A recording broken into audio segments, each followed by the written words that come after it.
السلام عليكم، هنكمل بقية ما وقفنا. احنا آخر حاجة اتكلمنا عنها وهو ال HTML structure. مبدئيا قلنا ان انا لازم يبقى عندي تاج كبيرة اسمها HTML جواها الهيد وجواها البادي.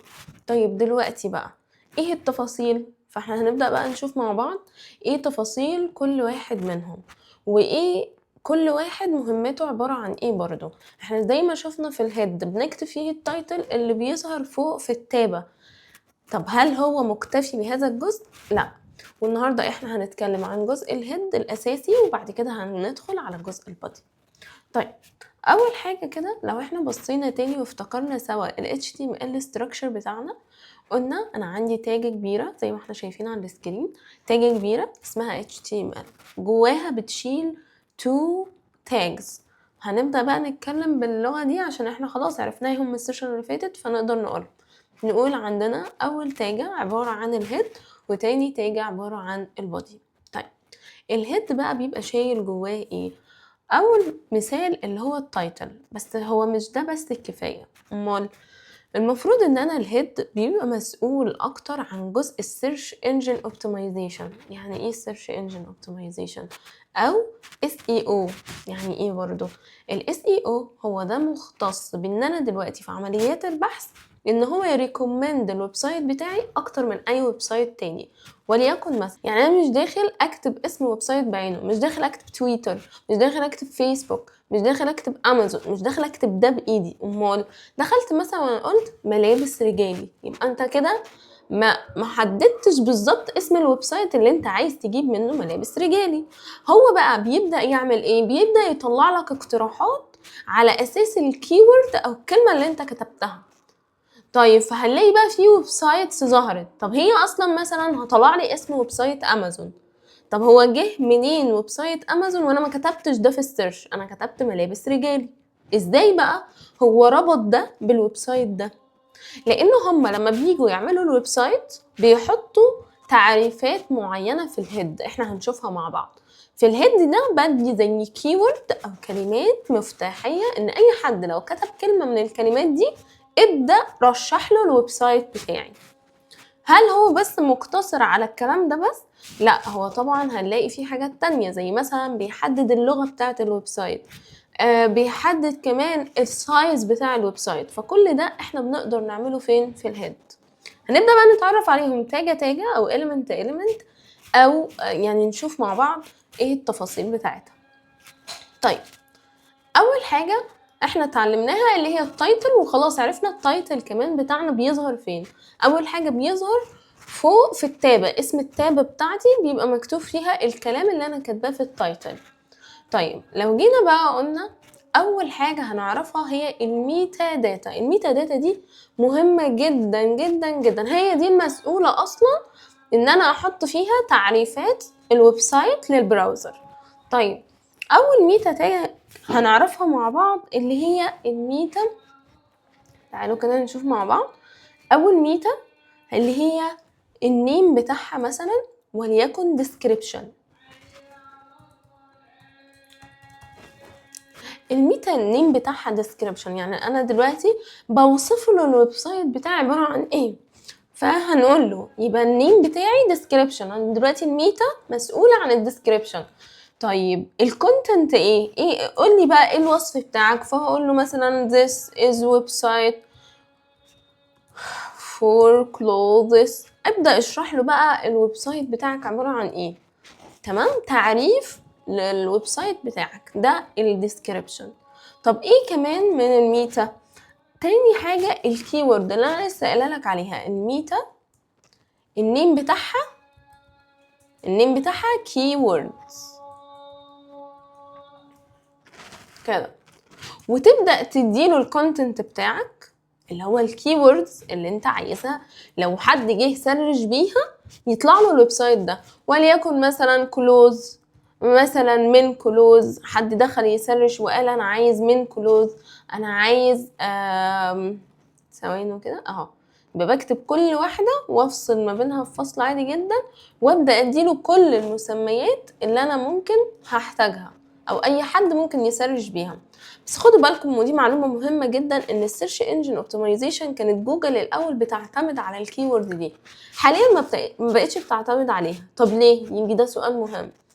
ان انا مثلا الناس بقت بتستغل الموضوع ده استغلال غلط، زي مثلا محمد صلاح واخد دلوقتي ترند ومش عارف ايه، والناس كلها بتسرش عليه، فانا عايز الناس، انا عارف دلوقتي هي بتدور على ايه، بتدور على كلمه محمد صلاح، فاروح اكتب له في الكيورد بتاعتي محمد صلاح، مع ان الويب سايت لا يمت لمحمد صلاح بصله.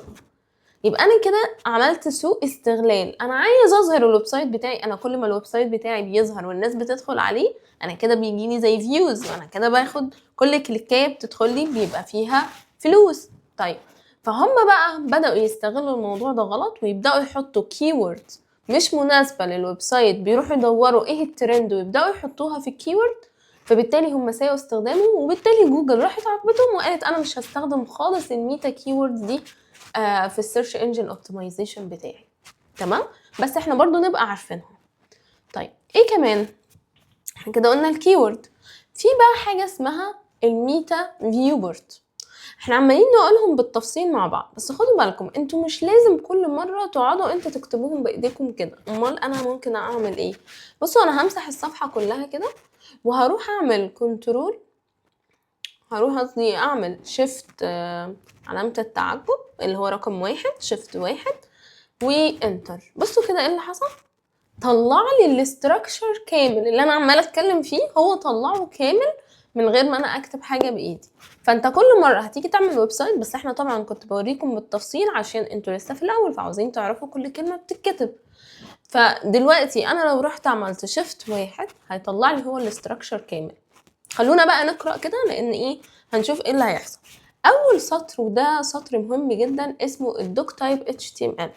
الدوك تايب HTML ده بيعرف البراوزر ان احنا هنشتغل باخر فيرجن من ال HTML، لان زي ما احنا عارفين HTML عدت بكذا فيرجن ووصلت لحد فيرجن 5، فانا عايزه اقول له احنا دلوقتي هنستخدم فيرجن 5 ايا كان بقى. انا بقول له الدوك تايب HTML يعني انت هتستخدم اخر فيرجن HTML. فخلاص هو كده فهم. لو انا رحت كتبت اي تاجة جديدة خاصة بال HTML5 هيفهمها عادي.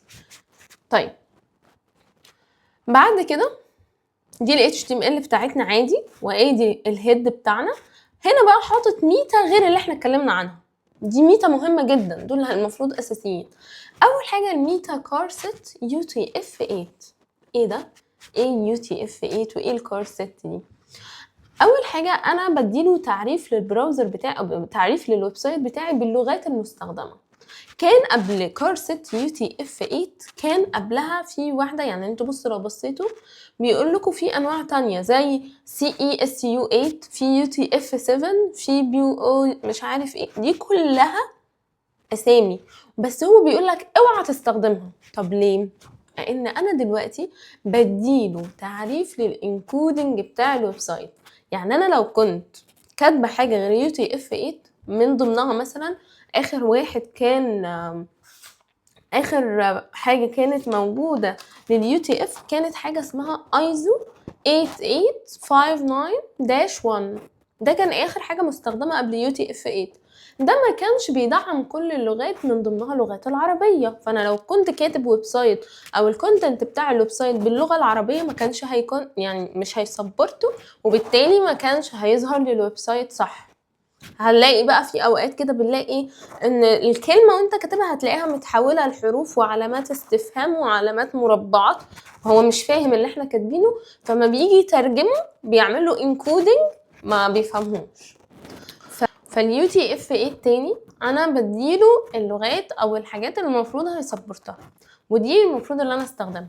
ولو جينا وقفنا تاني هنا زي ما شفنا كل واحد بيوصف هو الاتريبيوت ده بيعمل ايه، او التاج دي بتعمل ايه. فهو هنا بيقول لك ده بيوضح لنا الكاركتر انكودنج اللي هو تكويد الحروف بتاعتي، فلازم يكون UTF-8، ولازم ده بيكون حاجه ستاندرد احنا بنكتبها. فطبعا قال لك ان دي اخر حاجه، وما ينفعش تستخدم اي حاجه من الحاجات اللي هو مديك امثله عليها دي عشان هي مش بتدعم كل حاجه موجوده. خلاص ماشي. تاني حاجه بقى اللي هي الميتا نيم فيو بورت. viewport بتتكلم عن الويب سايت بتاعي لما يجي يظهر يبقى عامل ازاي، السايز بتاعه عامل ازاي، والزوم او السكيل بتاعه عامل ازاي. اول حاجه بيقول خلي الكونتنت بتاعك يظهر في الديفايس ويدث، يعني انا لو جيت فتحت من اللابتوب الويب سايت يظهر عليه عادي جدا على الديفايس ويدث، شوفوا هو ويدثه قد ايه، العرض بتاعه قد ايه، ويظهر على هذا الاساس. لو فاتح على شاشة تلفزيون كبيرة جدا يفتح عادي، لو فاتح على موبايل يفتح عادي. يبقى الكونتنت بتاعي او الفيو بورت بتاعي يظهر عامل ازاي، فانا بقول له خلي الويدث هيكون على قد الديفايس ويدث. طيب وتاني حاجه الانيشيال سكيل، السكيل ده اللي هو خاص الزوم، يعني نقول نبقى عاملين زوم ان ولا زوم اوت، فانا بقول له خلي الانيشيال سكيل واحد ده يعني اللي هو الطبيعي بتاعنا عادي جدا. يعني زي ما انتم شايفين كده، لو رحنا فتحنا اي حاجه دلوقتي لو جينا فتحنا هنا مثلا وجينا عملنا مثلا كده، فالسكيل بتاعنا عمال يزيد، دلوقتي هو 175%، يعني 1.75. فانت كده عملت ايه؟ عملت السكيل بتاعك غيرته. لو رجعنا تاني كده السكيل بواحد، 100% دي يعني السكيل بتاعها بواحد. لو صغرناه فكده السكيل بدأ بيقل. فانا بقول له انت عايز الويب سايت يظهر ازاي، عامل زوم ان ولا عامل زوم اوت ولا ظاهر طبيعي؟ فانا بقول له لا خلي السكيل بتاعه بواحد عادي جدا. كده دي كل التعريفات اللي انتم المفروض تكونوا عارفينها في الهيد. طبعا بقى زي ما قلنا في تعريفات تانية اللي هي خاصة بالديسكريبشن، اللي هي خاصة بال احنا قلنا الفيو بورت موجودة اوريدي، الكيورد بس هي اوريدي ما بقتش معتمدة للاس اي او. تعالوا كده ناخد مثال ان انا هروح اسرش على حاجة اسمها HTML editor مثلا واعمل انتر. انا كتبت HTML editor، هل انا حددت موقع بعينه؟ لا، ما حددتش موقع بعينه. فهلاقي في موقع اسمه W3 School، هلاقي موقع اسمه HTML5 editor، يعني في كذا موقع. طيب لو جينا بصينا هنا شايفين المكتوب هنا ده هو ده اسمه التايتل، ده العنوان بتاعنا، ده العنوان اللي انا بكتبه. يعني انا حتى لما اجي اضغط عليها هو اللي ظهر لي فوق اهو، يعني ده التايتل. يبقى ده اول حاجه التايتل بتاعي اللي انا كنت كاتبه في الويب سايت ظهر لي بالمنظر ده.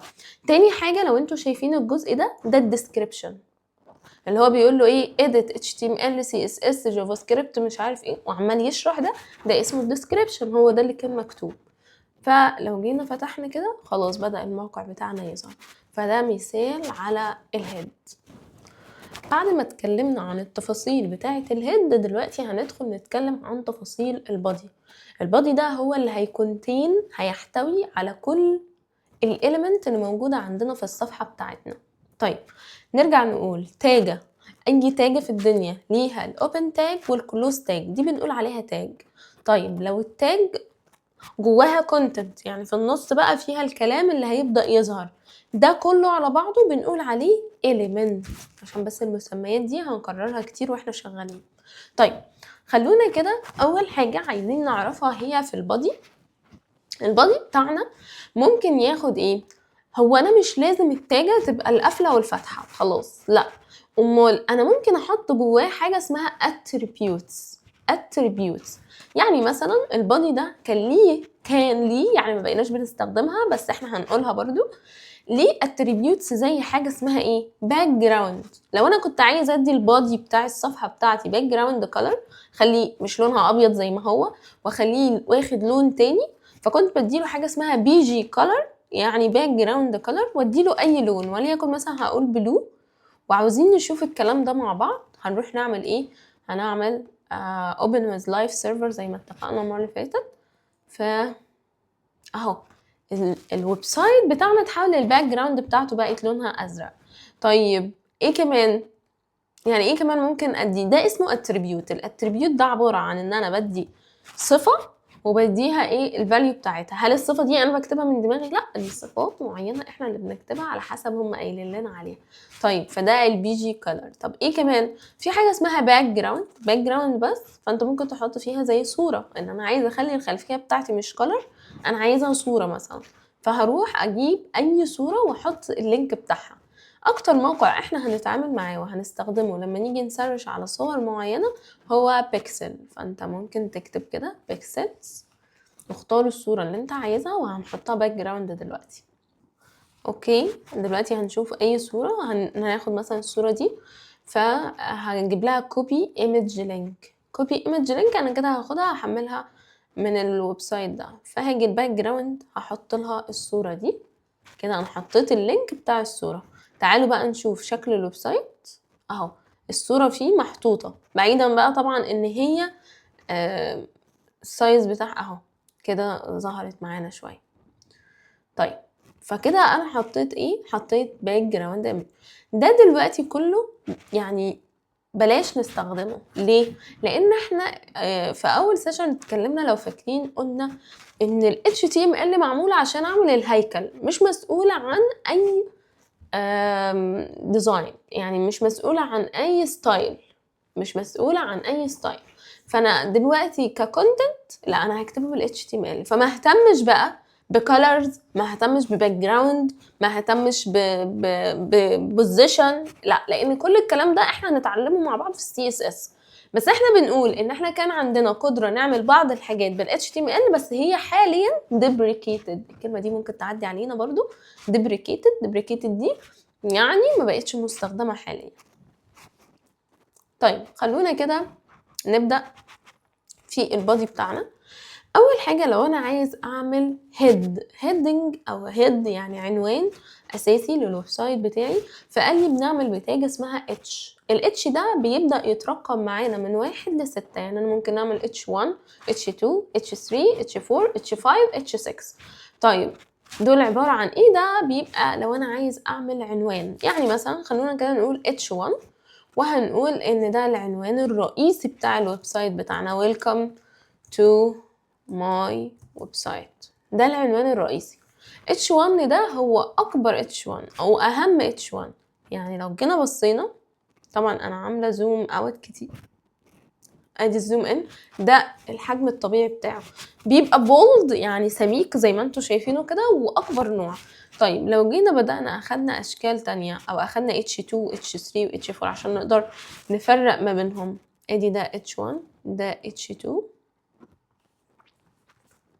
ده H3. تعالوا كده نشوف مع بعض. بصوا الفرق كل مرة عمال يصغر في الحجم بتاعه.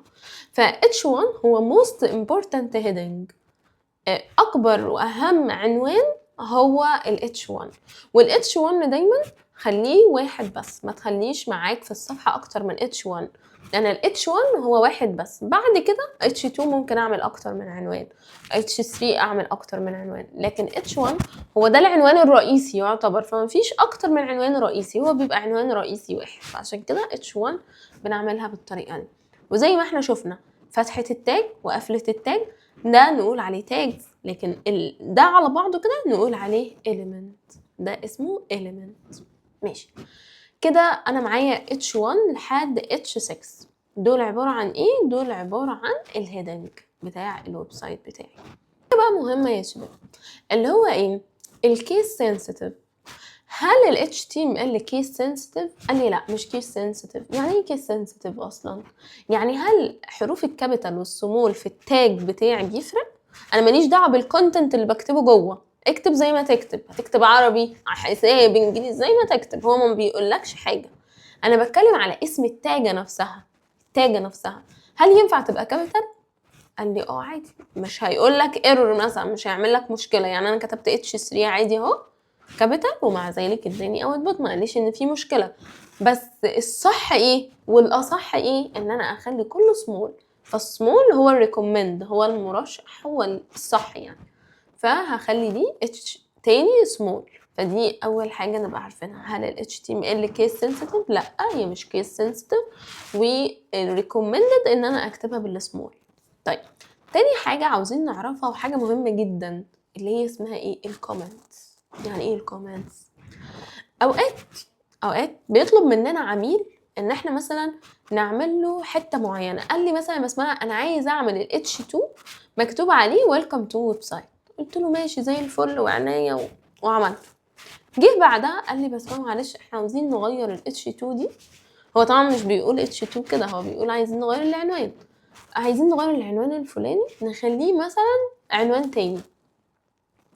طيب الكود هنا بسيط، فانتوا مش هتحسوا ان الموضوع صعب، عادي انا ممكن امسحها واعمل غيرها. في اوقات بنبقى عاملين كود كبير جدا، فاللي هو بيقول لي انا عايز اغيره، فانت بتبقى خايف لان العميل ده ممكن يجي بعد ثانيتين يقول لك طب معلش خلينا نرجعها تاني زي الاول. ساعتها هتعمل ايه؟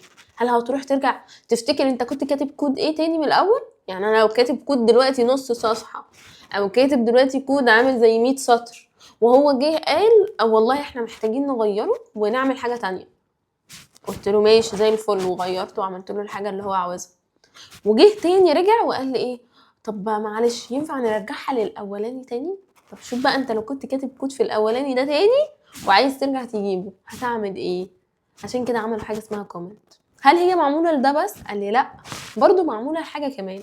انا لو كاتب كود، انا لما باجي اكتب كود انتوا هتشوفوا الدنيا مع بعض معانا ان شاء الله، لما بنيجي نكتب كود مش كله انا ببقى عارفه، يعني انا ببقى في حاجات بروح اسرش عنها اعملها ازاي بتاع كده، او مثلا حتى لو انا عارفه كاتب كود بس الكود ده صعب ان اي حد يفهمه، انا ممكن ارجع له كمان يومين مش فاكر انا كاتب الكود ده ليه، فانا عايزه اكتب او اشرح لنفسي الكود ده معمول لايه، فده برضو بنعمل فيه كومنت. انا عايزه اعمل زي كومنت هنا واقول لنفسي ده انا ده عامله علشان ده بتاع مثلا الناف بار، او ده مسؤول عن كذا، او ده انا كاتب الكود ده لكذا، لان مش دايما هتبقى شغال على الويب سايت لوحدك، ممكن يكون في حد شغال معاك، فلازم برضو تبقى انت بالدوكيومنت كل حاجه ليه يقدر هو كمان يقراها ويشوفها. دي حاجه. وتاني حاجه عشان انت ذات نفسك لو جيت كمان شهر شهرين تفتح الويب سايت ده عشان تعدل عليه حاجه معينه وشفت كود وانت مش فاكر انت كاتب الكود ده ليه، فبرضو هيبقى في مشكله. فانت المفروض برضو ان انت تبقى عامل كومنت بحيث ترجع لها وتقرا وتشوف ايه الكلام، يعني ده كان بيتكلم عن ايه. وتالت حاجه برضو زي ما اتفقنا دلوقتي، ان انا برضو لو انا شغال مع عميل محتار وكل شويه يغير وكل شويه يعمل، فانا محتاج دلوقتي كل حاجه اعمل لها كومنت. بس في الكيس دي قبل ما باجي ارفع شغلي على السيرفر عشان الناس تبدا تشوفه، انا لازم امسح الكومنت اللي هي ملهاش لازمه، يعني الحته اللي انا كنت مكنسلاها عشان العميل خايف ان هو هيرجع يقول لي رجعيها تاني، لا خلاص بقى هو الراجل خلاص اتفقنا ووصلنا للحل النهائي، فهو كده انا متاكده ان الحته دي هو مش عايزها، اروح امسحها عشان ما يبقاش فيه كومنتس كتير مرفوعه. اخر حاجه، بما ان الكومنتس مهمه احنا هنشوفها هنعملها ازاي، بس بما انها هي مهمه جدا بس في حد ذاتها برضو ما ينفعش ان انا اكتب كومنتس كتير. فده كده باختصار احنا ليه بنستخدم الكومنت. طيب ازاي بقى بعمل كومنت؟ كل اللي انا عايزه اعمله، يعني مثلا لو هروح اعمل كومنت على الجزء ده ان انا عايزه اقول والله ان الكود ده عباره عن الهيد الاساسي مثلا، يعني فهكتب كده this is basic head مثلا. انا لو سبتها كده اللي هيحصل ايه، ان انا هلاقيها موجوده في الويب سايت، بصوا مكتوبه ازاي this is the basic head. طب انا مش عايزه ان هو يقدر يشوفها، مش عايزه البراوزر يشوفها اساسا، فعايزينها نخليها كومنت. يبقى الكومنت ده مهمته او فايدته كمان ان البراوزر ما بيشوفوش، يعني انت لو كتبت قصه حياتك هو مش هيشوفها كده كده، او مش هتظهر للناس اللي هتيجي تستخدم الويب سايت. فانا كل اللي انا بعمله بروح اعمل كده اهو، بصوا حتى لونها اختلف ازاي، بعمل كده الشكل اللي انتوا شايفينه ده في البدايه وفي النهايه، ده كده بقى كومنت. طيب انا عشان اعملها بعملها ازاي عشان ما اروحش اعمل انا كل حاجه لوحدها، ان انا اروح اعمل شيفت بعد كده ارو بعد كده علامه التعجب بعد كده داش داش، مش عايزه اقعد اعمل كل الكلام ده. كل اللي انت تعمله تقف على السطر اللي انت عايز تعمله كومنت وتيجي عليه تعمل كنترول حرف الظهر، كنترول حرف الظهر يقوم عامل لك الكومنت على طول بالمنظر اللي انت شفته ده. طيب فانت كده this is basic head، بصوا كده مفيش حاجه بقت موجوده. طب برضو تعالوا مثلا العميل قال لي انا مش عايز ال H3 ولا ال H2، خلاص اختارهم هما الاثنين واعمل عليهم كومنت، فكده ده بدايه الكومنت وده نهايته. فلما نيجي نبص ما بقاش موجود، يبقى كده البراوزر ما بيقدرش يشوف الكونتنت ده اللي احنا عاملين له كومنت، انت بس اللي تقدر تشوفه، يعني اللي يقدر يدخل يبص كده يقدر يفهم احنا كاتبين ده ليه وده معمول كومنت فيه ليه. بس حاول بقى ما تكترش كومنت، يعني مثلا دي مش محتاجه كومنت، يعني H1 مفهومه خالص ان H1 يعني بيزك او ده الاساس بتاع الهيدنج. طيب فما اروحش بقى اروح اعمل ايه this is basic ملهاش لازمه، ما هي كده كده دي مفهومه اوتوماتيك، فليه بقى كل شويه تروح تعمل كومنت؟ الكومنت دي للحاجات الكومبلكس المعقده، وللحاجات اللي هي احتمال ان ممكن العميل يرجع في كلامه فيها، فانا بعملها وبعد كده لما يثبت كلامه نقدر نشيلها وبس كده. بعد كده هنتكلم عن جزء تاني مهم، وهو هل التاجات ينفع تكون نستد؟ يعني ايه ينفع تكون نستد؟ يعني اعمل تاجة جواها تاجة. ما هي البادي دي تعتبر تاجة صح، وانت رحت كتبت جواها H1 فبقى تاجة جواها تاجة. ممكن برضو بعد كده اعمل باراجراف، دي هنتكلم عنها الباراجراف، واجي جوه الباراجراف ده تاجة اهي واروح اكتب جواها برضو تاجة، يبقى انت ينفع تعمل تاجة جواها تاجة. طيب تعالوا بقى نعرف ايه كمان التاجات اللي احنا ممكن نعملها. احنا عرفنا ال H1 اللي هي ال H عموما للهيدنج من 1 لحد 6 بنرتبهم على حسب الأهمية. طيب بعد كده الباراجراف ده أي تكست أنت عايز تكتبه، أي كلام أنت عايز تكتبه. لو في كلام عايز أكتبه هعمل إيه؟ باراجراف أدي البي واكتب فيها بقى أي كلام. طبعا ده بيبقى مثال لورم كده، أي كلام بنكتبه. وتعالوا كده نشوف شكله بيبقى عامل إزاي. ده شكل الباراجراف. يبقى احنا كده عرفنا ايه هو الباراجراف. ده كتابة عادية جدا او تكست انا بكتبه. خد بالك الباراجراف فيه حاجة مهمة قوي، ما بيسمعش لأي مسافات. بمعنى لو انا جيت سبت سطرين كده، هل لما اروح هناك في الويب سايت هلاقي كتب لحد هنا وبعد كده ساب سطرين وبعد كده كمل؟ لا، انا هلاقيه كله لازق في بعضه عادي جدا.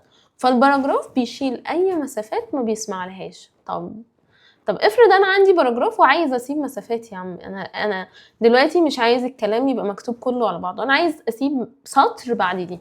ففي تاجة اسمها بي ار دي بريك، يعني بتسيب سطر. تعالوا كده نشوف. لو انا رحت عملتها ادي البي ار، هي دي التاجة، ودي التاجة الوحيدة. بصوا هي كلوز تاج بس ما بتحتاجش فيها اوبن، البي ار. فتعالوا كده نشوف مع بعض ايه اللي حصل. ساب لي سطر اهو، ما بقاش الكلام كله لازق في بعض. يبقى البي ار دي اول تاجة تقابلنا ملهاش اوبن تاج، هي كلوز تاج في نفسها كده. بس لا، الحقيقة هي مش دي اول تاجة. لو انتوا اخدتوا بالكم الميتا هي كذلك من التاجات اللي ملهاش كلوز تاج. تمام ماشي. يبقى كده دي البي ار. طيب يبقى البي عشان اكتب تكست وفي نفس الوقت ما بيسمعش لاي يعني لاي مسافات. لو انا عايزه اسيب بقى سطر فبروح اكتب بي ار. طب في حاجه تانية اسمها بري دي بقى ايه؟ تاجة عباره عن ان انا الكلام زي ما بكتبه هلاقيه ظاهر. يعني لو سايب مسافه، سايب سطر، زي هلاقيه ظاهر. لوريم كذا كذا كذا، واروح مثلا اسيب سطرين كده. تعالوا كده نشوف الفرق. بصوا نفس اللي حصل. ودي ما بنستخدمهاش دايما. دي مثلا لو انا هجيب اقتباس من كتاب معين او عايز الحاجه تظهر زي ما هي مكتوبه بالظبط، بيت شعر مش عارف ايه، اعمل فيها في البري. لكن غير كده استخدم طبعا الايه، البي باراجراف عادي جدا. وطبعا شايفين هي مش كويسه ليه؟ عشان هي خلت فيه تحت اوفر فلو، الكلام راح كمل فين؟ هو ما فهمش ان الصفحه خلصت فانت المفروض تنزل. ف يعني ليها ميزاتها وليها عيوبها. طيب ده البري. يبقى احنا كده اخدنا الاتشات، اخدنا الباراجراف، اخدنا البري، اخدنا كمان البي ار اللي هي، ولو واخدين بالنا برضو ان بقى في تاجة جوه تاجة. يبقى انا كده عرفنا ان التاجات ينفع تكون نستد. وفي نفس الوقت اتكلمنا كمان عن التكست، ازاي احط تكست سواء كان هيدنج او سواء تكست عادي جدا. طيب في حاجات اسمها التكست فورمات. لو انتوا ناس اشتغلت على باوربوينت او اكسل او وورد او اي حاجه، بتلاقي دايما ايه؟ ان انت ممكن الخط تسلكت حاجه معينه، تخليها مثلا خطها تخين سميك، تخليها بولد يعني، تخليها تحتها سطر، تخليها. ده انت بتعمل ايه؟ بتغير في الفورمات بتاعها، يعني بتغير في شكلها. هي نفس الكونتنت، نفس الكلام مكتوب، بس مره يتخن، مره يرفع، مره يميل، هو ده بقى احنا نقدر نعمل التكست فورمات ده. قال لي ينفع نعمله. طيب طبعا التاجات اللي احنا هنتكلم عنها واللي احنا هنقولها دي برضو ما بقيناش بنستخدمها، لان كل الفورماتنج او الستايلنج احنا خلاص بقينا بنعمله بالسي اس اس، فما بقيتش محتاج تعملها بال HTML. بس مع ذلك احنا هنعملها مع بعض برضو عشان يبقى عندك معلومة بيها. طيب لو انا جيت مثلا عايز اخلي حاجة تكون بولد، فقال لي في تاجة اسمها بي. ماشي.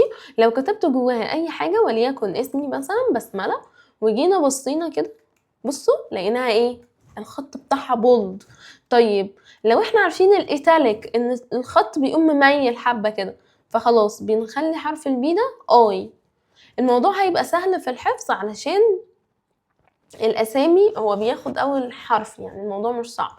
بسملة، فبصوا بقت مميلة شوية كده ايتاليك، وفي نفس الوقت مش سميكة. في برضو لو انا عايز اعمل underline، يعني هحط تحتيها سطر اللي هو اس يو، هتبقى يو underline. فانا اهو بصوا بقى محطوط تحتها سطر. الحاجات دي ارجع اقول لكم ما بقتش مستخدمه، وبقينا بنعملها بالسي اس اس، مش محتاجين نعملها بالاتش تي ام ال. ماشي. طيب ايه كمان ممكن نعمله؟ في حاجه اسمها سوبر وحاجه اسمها سب. تعالوا كده، لو انا قلنا سوبر ده اللي هو الاس، لو انا عايزه احط حاجه اس حاجه، يعني مثلا لو قلنا سي اكس اس 3، يعني مثلا اكس عايزين نقول اكس اس 3، اس ده يعني سوبر صح؟ فهنكتب كده اس يو بي، دي اسمها سوبر، واحط التلاتة. لو جينا بصينا كده، بصوا بقت ايه؟ اس 3. طيب يبقى السوبر كده. طب ليه ما حطيناش حرف الاس بس؟ يعني كنا حطينا حرف الاس، ليه اول حاجه نحطها سوبر؟ يعني حطينا نص الكلمه يعتبر، عشان في حاجه تانية قصادها اسمها سب. فانا لو خليت اس يعني مش هنبقى عارفين احنا كده بنستخدم ايه. طب لو قلنا اس يو، طب ما انت عندك سوبر شبه سب والاتنين باس يو، فانا لازم اوصل لحد الحرف اللي يفصل ما بينهم. لو جينا قلنا بقى بدل سوبر دي خليناها سب، كده ما بقتش اس، لا كده هي بقت نزلت لتحت. بصوا، فده السوبر والسب الاتنين عكس بعض. ايه كمان برضو؟ في حاجة اسمها سنتر. سنتر دي تاجة بتخلي الحاجة تيجي في النص، بس برضو نرجع نقول الكلام ده كله deprecated. بسملة اهي، ونبص بالمنظر ده، بصوا جت في النص عادي جدا.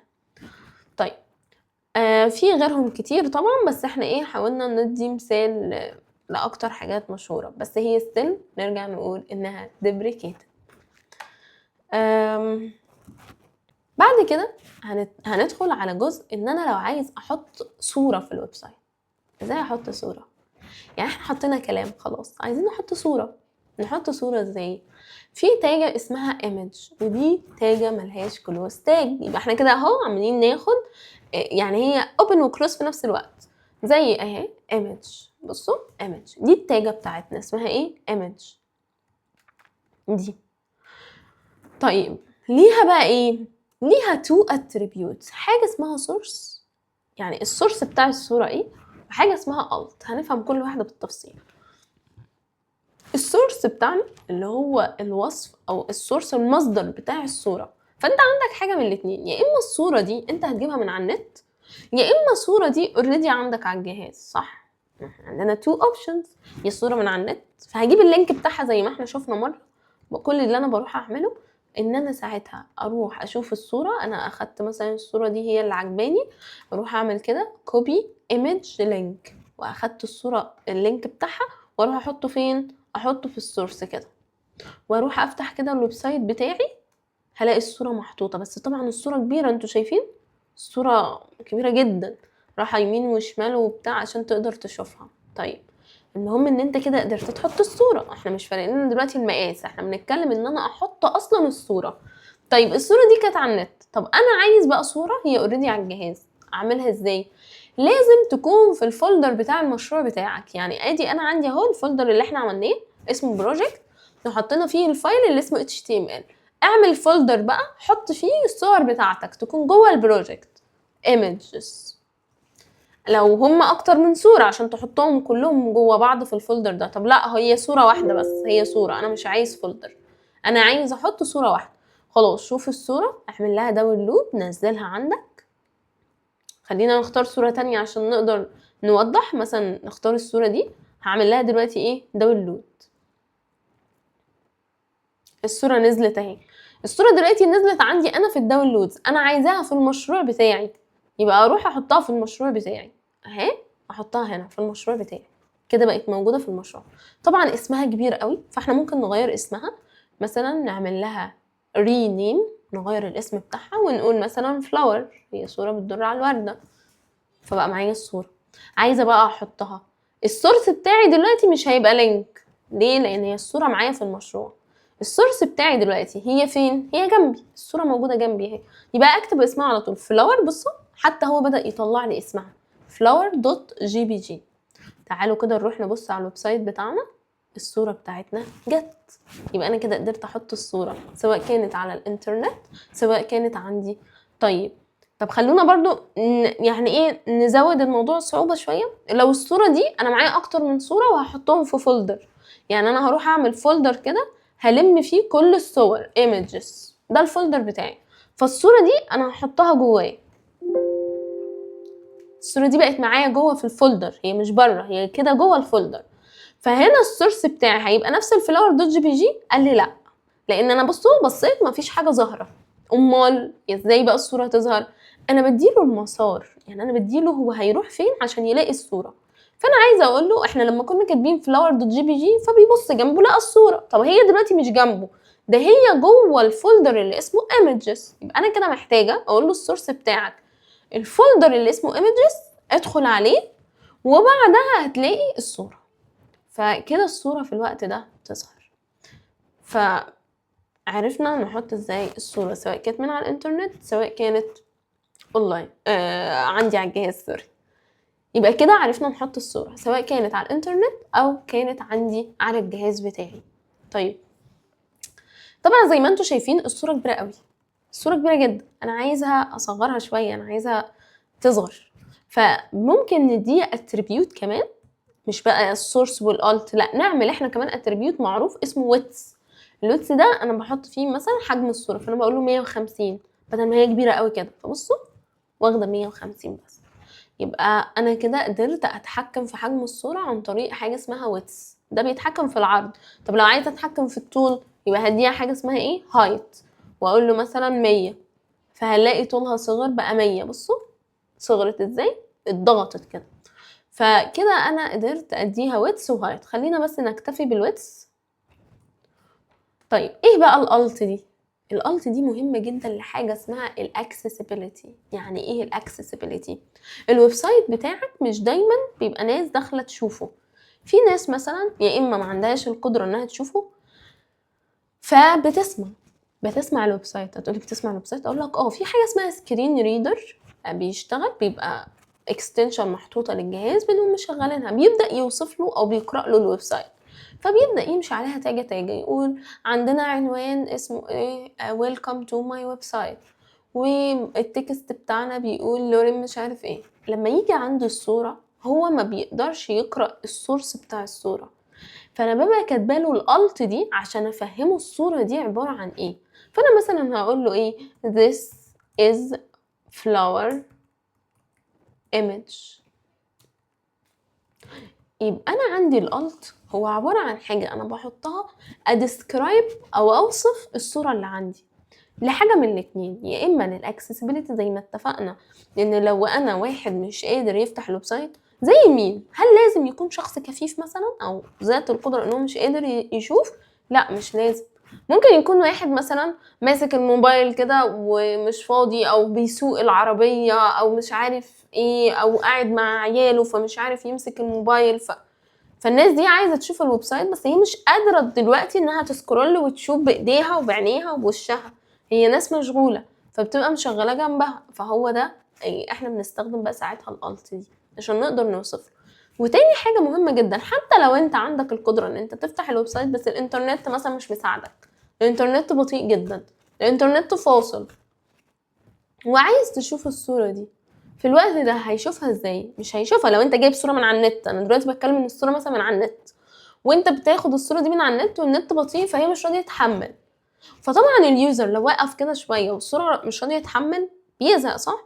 او النت قطع، فهيبقى جايب له الصوره مكسوره. يعني احنا لو رحنا تخيلنا دلوقتي ان الصوره انا حطيت له صوره غلط او كتبت له اسمها غلط او جبت لينك غلط او اي حاجه، ففي الوقت ده الصوره مش هتظهر. فالصوره بتطلع عامله ازاي؟ هجيب لكم دلوقتي شكلها، بتبقى صوره كده مكسوره، وده مش صح. المفروض اعرفه ايه اللي كان موجود مكان الصوره دي، يعني دي كانت ايه، فبنحطها في الالت. فدي من اهميه الالت. يعني انا مثلا تخيلوا دلوقتي احنا عندنا، خلينا فلاور دي فلاورز، هو لما يدخل عند الايمجز في حاجه اسمها فلاورز مفيش، وبالتالي مفيش حاجه هتظهر، الصوره مش هتظهر. فبصوا بيعمل ايه، بيعمل لنا صوره مكسوره كده. فانا لازم افهم لليوزر ان كان في هنا صوره بتدل على ايه. فانا قلت له this is flower image. في الوقت ده الالت بتاعي اشتغل وظهر معايا. يبقى انا كده عرفت ازاي انا اقدر اظهر صوره وايه فايده الصوره. يبقى انا كده عرفت ازاي ابقى احط صوره في الويب سايت بتاعي. ندخل على الجزء التاني وهو اللينك. ازاي احط لينك في الصورة بتاعتي؟ ازاي مثلا لما بندخل على اليوم السابع مثلا لما يجوا نتيجة الثانوية العامة اضغط هنا، كلمة هنا دي بتبقى لونها ازرق كده ويقولك اضغط عليها.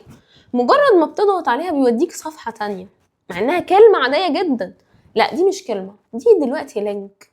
طيب برضو لو انت بتقلب مثلا وعندك بيقولك اعمل لو انت نسيت كلمة السر اضغط على تسجيل forget my password ويقوم موديك صفحة تانية. ما هو عشان يتنقل من صفحة لصفحة لازم يكون في لينك. فاحنا دلوقتي بقى هنتعرف على الايرف. الايرف دي احنا بنستخدمها او الهايبر لينك علشان اروح للينك معين. يعني مثلا انا هكتب كلمة جوجل. كلمة جوجل دي انا عايزاها لما تظهر، بصوا كده هي كلمة عادية خالص بس انا مش عايزاها كلمة عادية، انا عايزاها لما اضغط عليها يوديني لجوجل بجد، يوديني صفحة جوجل. اعمل كده ازاي؟ بحاجة اسمها ايرف. كل اللي انا هعمله بروح اكتب كلمة ايه وبتاخد حاجة اسمها اتشرف. اتشرف ده اللي هو اللينك اللي انت عايزني اروح عليه. انت عايز دلوقتي الشخص جوه التاج اهو، انا هكتب الكلمة اللي هي اسمها جوجل، ماشي؟ هنلاقي حتى لونها بقى لونه ازرق كده، اختلفت. بصوا باين خالص ان ده لينك، حتى لما بقيت واقفه عليه بقى مديني ان ده لينك، لو ضغطت عليها بيديك صفحه تانية. طيب في نفس الوقت انا عايزاه اقول له بقى ايه اللينك اللي هيروحه. اصلا انا لو ضغطت عليها كده مش هيوديني في حته عشان انا ما اديتلوش اللينك. فانا والله عايزاه يروح لجوجل، فهقول له كده HTTPS. وطبعا ايه انتوا ما بتحفظوهوش يعني، روحوا هاتوا اللينك وخلاص على طول، بس انا كتبته على طول وخلاص. ماشي كده بقى ايه اللي هيحصل لما اضغط عليه؟ بصوا الصفحه هتبدا تحمل ويوديني لجوجل. يبقى انا كده ده الايرف. فالايرف مهمته ان انا بتنقل ليه اكتر من اهميه. اول حاجه اللي احنا جربناها مع بعض دلوقتي ان هو يوديني لصفحه تانية، طيب او يوديني لبراوزر تاني. طيب تاني حاجه ان انا ممكن يبقى عندي صفحتين في الموقع بتاعي، انا موقعي انا الشخصي. انا عامل دلوقتي صفحه اسمها اندكس، عامل صفحه كمان اسمها products.html، يعني صفحه منتجات. انا الموقع بتاعي هيكون مثلا زي موقع ملابس، فانا عامل الصفحه الرئيسيه وصفحه تانية اسمها المنتجات. فانا عايز الراجل اهو، انا هكتب كلمه المنتجات، حتى هكتبها لكم بالعربي. انا عايز الراجل لما يضغط على كلمة المنتجات، خلونا نرجع للصفحة اهي نعمل ريفرش، لما يضغط على كلمة المنتجات يوديه لصفحة المنتجات اللي انا عاملاها. يعني مش عايزاه يروح لجوجل.com ده صفحة تانية خالص، لا انا عايزاه يروح للصفحة اللي هي البرودكت بتاعتي اللي انا عاملاها. هعمل ازاي؟ شيل بقى اللينك ده ووديه للصفحة اللي هي اسمها ايه؟ صفحتك اسمها product.html، مش هي دي اسمها اهو. فكده لما انا اضغط عليها هيودينا للصفحه دي اللي هي صفحه فاضيه عموما. فبصوا ودانا صفحه اسمها product.html وصفحه فاضيه عشان احنا ما كتبناش فيها حاجه. يعني خلونا نكتب فيها اي حاجه كده عشان نتاكد. هنعمل شيفت كده ونكتب مثلا this is products، اي حاجه بس عشان نتاكد ان هو فعلا راح للصفحه دي. ونرجع تاني ونعمل ريفرشايه. بصوا ادي المنتجات، انا هضغط عليها راح وداني this is product اللي هي الصفحه بتاعه المنتجات. فكده الايرف انا بستخدمها يعني يوديني لصفحه خارجيه خالص تبع ويب سايت تاني، او يديني صفحه داخليه موجوده عندي في الويب سايت بتنقل ليها. او حاجه كمان وهي لو انا عندي الصفحه كبيره جدا، ماشي، والصفحه دي زي مثلا لو انا دخلت على موقع وكتبت انا عايز المنتجات، والمنتجات دي موجوده في نفس الصفحه، هو مش هيروح صفحه تانية، هي صفحه كبيره، انا بقعد اعمل سكرول سكرول سكرول لحد ما اوصل للمنتجات. انا مش عايزاه يقعد يعمل سكرول لحد ما يوصل المنتجات. انا كاتباله فوق كده في العنوان ان انا عندي منتجات وعندي مش عارف ايه، فانا عايزه لما يضغط على كلمه المنتجات تنزله اوتوماتيك، مش هو اللي يقعد يعمل سكرول، تقعد تنزله لحد ما يوصل لتحت. اعمل ده ازاي؟ برضو بالقرف، وهنخليها لوقتها. يعني انا اديتكم الفكره بتاعتها، بس ان شاء الله هنعملها سوا في مره تانية يعني. طيب، فكل ده انا بعمله بالقرف. خدوا بالكم القرف هي كده اخدت اول اتريبيوت اللي هو ايه اتشرف، اللي بحط فيه اللينك اللي انا عايزه اروح له. بس كده؟ قال لي لا، في حاجه كمان اسمها تارجت. ايه التارجت ده؟ اللي انا عايزه الصفحه بتاعتي لما تيجي تتفتح مكان ما هي، ولا يفتح لي تابه جديده. يعني بصوا كده، تعالوا كده نرجع مع بعض. لما كنا كاتبين المنتجات وانا ضغطت عليها عمل ايه؟ انا لسه واقفه في نفس الصفحه، ما وداناش صفحه جديده، ما وداناش تابه جديده، وفتح لي فيها الويب سايت. طيب انا مش عايزه كده، انا عايزه التارجت بتاعي يكون بلانك. ايه بلانك ده بقى؟ بصوا كده هتقدروا تفهموا الفرق ده دلوقتي. بصوا، انا ضغطت هنا، إيه اللي حصل؟ فتح تابه جديده. التابه الجديده اللي اتفتحت دي هي دي الويب سايت بتاعي، لسه مفتوح عادي، ما اتقفلش، وراح فتح لي واحده جديده. هو ده التارجت. يبقى انا كده الاتش ريف بتاعتي او التارجت بتاعها يا اما بيبقى سيلف ده يعني في نفس الصفحه، وده الحاجه الديفولت اللي موجوده فيه، يا اما تكون بلانك ده اللي هو يروح يفتح تابه جديده فيها الكونتنت بتاعي او الصفحه اللي انا هروح لها. طيب، ده القرف. بعد كده هنتكلم عن حاجه مهمه جدا، وهي الليست. لو انا عندي لستة من الحاجات عايزه اكتبها، فانا عندي دلوقتي مثلا انا عايزه اعمل لستة عباره عن خطوات او لستة عن مكونات. ففي فرق ما بينهم هما الاتنين. في واحده بيشترط فيهم الترتيب، ان لازم تكون الحاجه مترتبه، زي مثلا بقول لك الخطوات اضغط على كذا وروح اعمل كذا يبقى انت كده بتاخد خطوات. الخطوات دي يبقى لازم الليسته بتاعتك تكون مترتبه، الخطوات دي لازم تمشيها بالترتيب عشان توصل للاوتبوت النهائي. طيب، لو جينا قلنا خد معاك ادي المكونات بتاعه عمل مثلا الكيكه، عايز بيضتين، عايز مش عارف ايه، فانت كده المكونات اللي احنا بنقولها دي مش محتاجه ترتيب. يعني انت لو رحت للسوبر ماركت وقلت له انا عايز دي قبل البيضتين مش مشكله مش هيقول لك حاجه. لكن انا بتكلم يبقى دلوقتي الليست متقسمه لحاجتين، يا اما حاجه احنا محتاجين فيها ترتيب مهم، يا اما حاجه مش محتاجين فيها الترتيب. تعالوا كده نشوف مع بعض، خلونا نمسح كل الكلام القديم ده، وتعالوا كده نشوف مع بعض. لو انا معايا unordered list يعني حاجه مش مترتبه، unordered، فمن اسمها كده unordered list، فبيبقى UL دي اللي هو ايه unordered list. انا هكتب لستة دلوقتي يا جماعه 1 2 3 4، او لستة اهي مكونات حاجه معينه، فاحنا مش محتاجين فيها ترتيب. طيب، اليو ال ده دي التاجة الأساسية، جواها بقى ببدأ أحط كل لستة أو كل element. يعني كل element بقى في الليستة بتاعتي بيتشال جوا حاجة اسمها LI. يبقى اليو ال جواها LI. يعني مثلا هنقول 2 eggs اللي هم البيضتين، ده كده أول حاجة، ده element.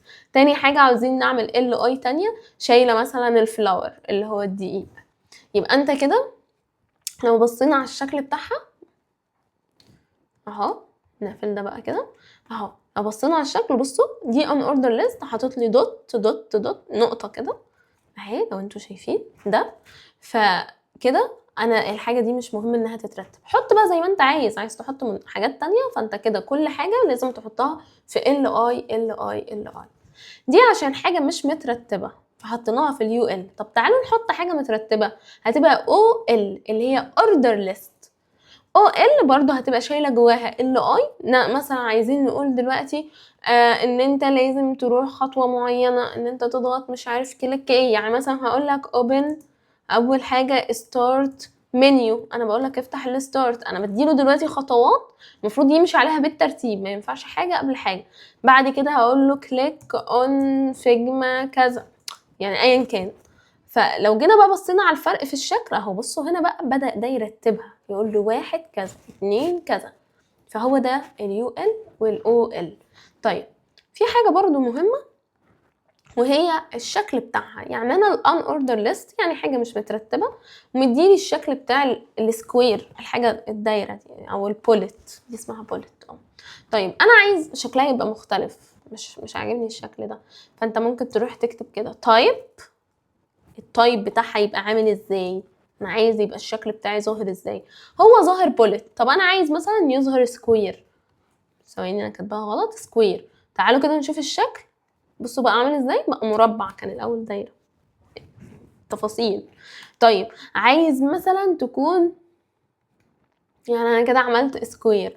السيركل، تعالوا نعملها سيركل يعني تكون مدوره، بصوا فاعملها لي سيركل.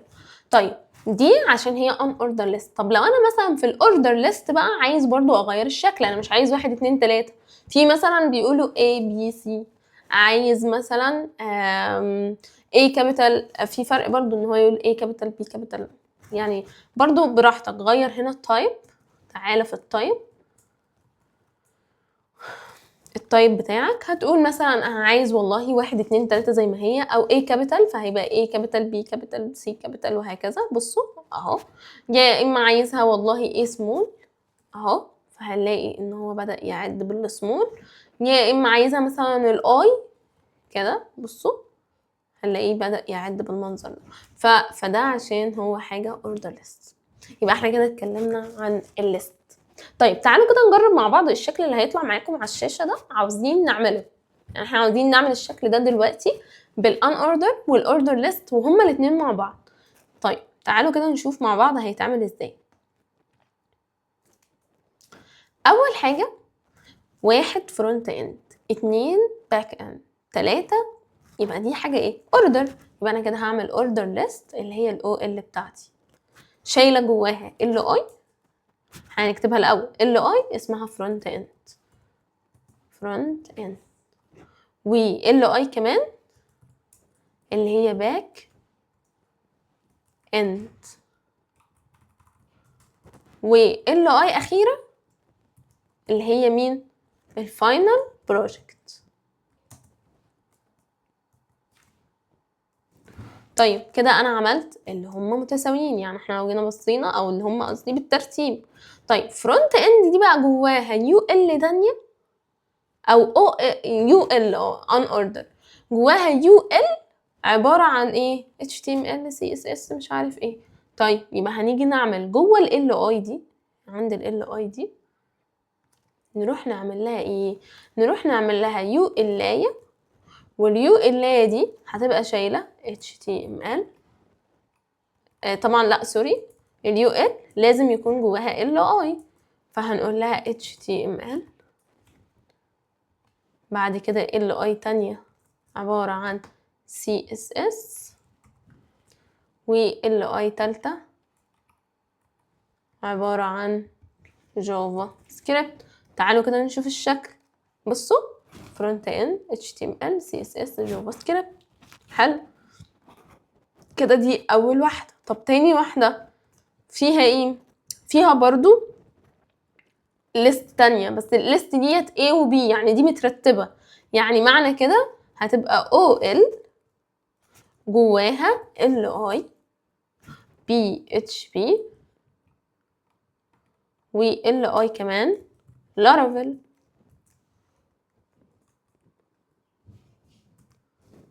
لارافيل لو جينا بصينا هل ده الشكل النهائي؟ لا، احنا البي اتش بي واللارافيل مكتوب A و B جنبهم، فاحنا مش عاوزين 1 2، يبقى انت كده الاو ال بتاعتك هتروح تديها التايب A و B عشان احنا عاوزينها A و B كده. ده المفروض الشكل النهائي. بس ثانية واحدة، في صور، يعني في جنب ال HTML دي صورة، وفي جنب ال CSS دي صورة، وفي جنب الجافا سكريبت صورة. حلو، حلو جدا. تعالى في ال LI بتاعتك حط الصورة، يعني انت عايز جنب ال HTML يبقى فيه صورة.